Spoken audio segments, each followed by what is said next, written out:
Good morning. SYBA व्यवहारशेष असमतोलातील कारणे या संदर्भात आपण चर्चा करणार आहोत. व्यवहारशेषात असमतोल निर्माण होण्याची जी कारणे आहेत त्या कारणांची विभागणी दोन गटात केली जाते. एक आर्थिक कारणे आणि बी आर्थिकेतर कारणे. सुरुवातीला आपण आर्थिक कारणांची चर्चा करूया. त्यामध्ये एक विकास कार्यावरील खर्च. बऱ्याचदा अनेक विकसनशील राष्ट्राकडून जलद आर्थिक विकासासाठी फार मोठ्या प्रमाणावर खर्च केला जातो. परिणामी त्या खर्चाचा परिणाम देशातील लोकांच्या क्रयशक्तीत वाढ होते. वाढत्या क्रयशक्तीमुळे लोकांची आयात क्षमतेत वाढ होते आणि देशाची आयात वाढते. मात्र त्यावेळी देश विकासाच्या प्राथमिक अवस्थेत असल्याने अशा देशाची निर्यात क्षमता कमी असते आणि याचा परिणाम म्हणून व्यापारात तूट निर्माण होते व कालांतराने त्याचे रूपांतर व्यवहारशेषात होते आणि या वाढत्या तुटीमुळं बऱ्याच वेळेला त्या देशाचा आंतरराष्ट्रीय व्यवहारशेषामध्ये असमतोल निर्माण होतो. त्यानंतर दुसरं कारण आहे व्यापार चक्र. बऱ्याचदा देशामध्ये अनेक आर्थिक घटनांमध्ये सातत्याने चक्रीय स्वरूपाचे बदल घडून येतात. अर्थव्यवस्थेत कधी तेजी तर कधी मंदीची चक्रे येत असतात आणि त्या सर्वांचा परिणाम या ठिकाणी संपूर्ण जागतिक अर्थव्यवस्थेवरती होत राहतो. विशेष करून ज्या देशात तेजीची अवस्था दीर्घकाळ राहते त्या देशाची आयात वाढते आणि त्याचा परिणाम त्या देशाची व्यापार तूट होते आणि व्यवहारशेषात असमतोल होतो. म्हणजे कोणत्याही देशाच्या व्यवहारशेषामध्ये असमतोल घडून येण्यास व्यापार चक्रही फार जबाबदार असतात. तिसरं कारण आहे आयात लवचिकतेतील बदल. जेव्हा आपल्या देशाची आयात लवचिकता बदलते तेव्हा आपली आयातीची क्षमताही बदलते.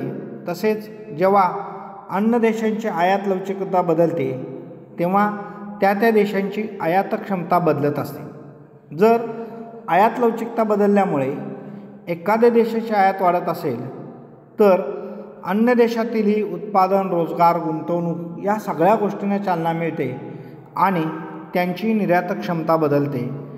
परिणामी व्यापार असमतोल व नंतर व्यवहार असमतोल निर्माण होत असल्याचं आपल्याला पाहायला मिळतं. म्हणजेच आयात लवचिकतेतील बदल हा एक या ठिकाणी फार महत्त्वाचा घटक जो व्यवहारशेषामध्ये बदल घडवून आणणारं कारण आहे. त्यानंतर बाह्य उचल. बऱ्याचदा एखादा देश दुसऱ्या विकसित देशाकडून मोठ्या प्रमाणात विदेशी उचल घेतो तेव्हा भांडवली खात्यावर पैसे जमा होत असले तरीही त्यामुळे भविष्यातील देयता फार मोठ्या प्रमाणात वाढते आणि याचाच परिणाम म्हणून व्यवहारशेषात तूट तसेच असमतोल निर्माण होत असल्याचं आपल्याला पाहायला मिळतं. म्हणजेच बाह्य उचल हा एक फार महत्त्वाचा घटक आहे आणि त्या बाह्य उचलीचा परिणाम या ठिकाणी व्यवहारशेषात असमतोल किंवा तूट निर्माण करत असल्याचं आपल्याला पाहायला मिळतं. त्यानंतर भाववाढ.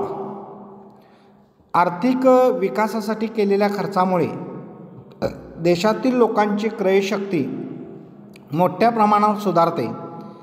परिणामी जनतेकडून देशी तसेच विदेशी वस्तूंची आयात मोठ्या प्रमाणावर होते आणि देशी वस्तूंच्या वाढत्या मागणीमुळं वस्तूंची टंचाई निर्माण होते आणि त्यामुळेच त्या देशाची निर्यात घटण्याची शक्यता आपल्याला पाहायला मिळते. तसेच या वाढत्या मागणीमुळे देशात भाववाढीची स्थिती निर्माण होऊन आयात वृद्धी होण्याची शक्यता असते. त्यामुळेच व्यवहारशेषामध्ये असमतोल मिळतो. म्हणजेच भाववाढ हे सुद्धा व्यवहारशेषात असमतोल निर्माण करण्याचं अतिशय महत्त्वाचं घटक असल्याचं आपल्याला पाहायला मिळतो. भाववाढीमुळे सुद्धा देशाच्या व्यवहारशेषामध्ये घट होते.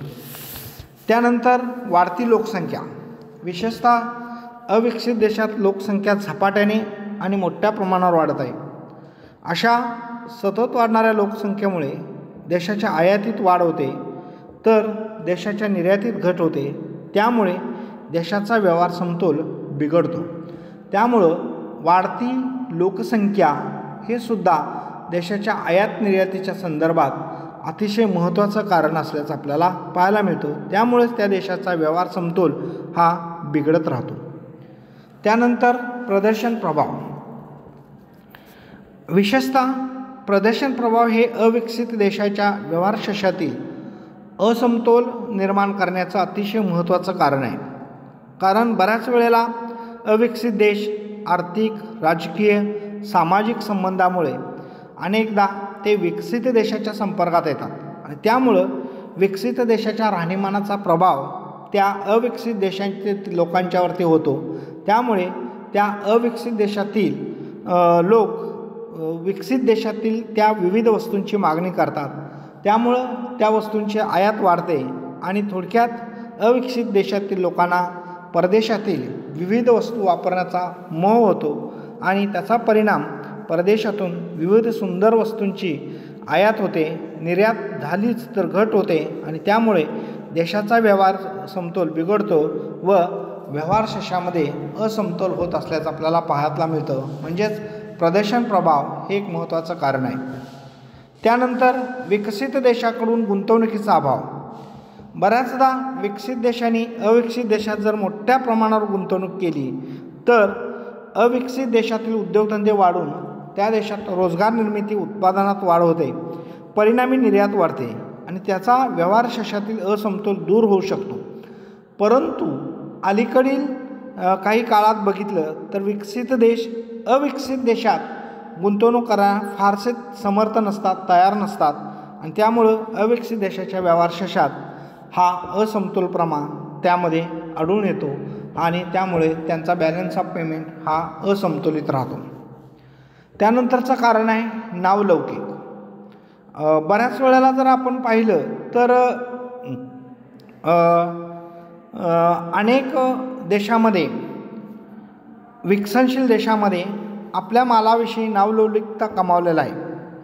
कारण त्या देशाचा माल चांगला, टिकाऊ, दर्जेदार, खात्रीलायक असतो अशी जगभर प्रसिद्धी झालेली आहे.